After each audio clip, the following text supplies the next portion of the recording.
Hey guys, I'm going to show you how to use our lockbox and our key code. First step is to put the key code that we emailed or texted you into the gate, and that's going to allow the gate to open.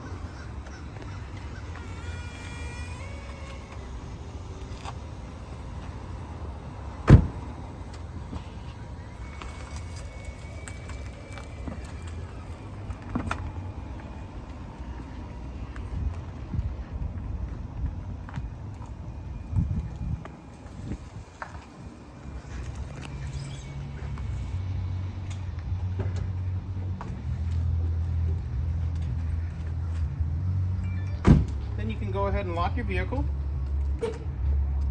and put your keys in the lockbox with the code that we've given you. You press down to open it. Lock the lockbox, change the code, and then now we can come on our way out.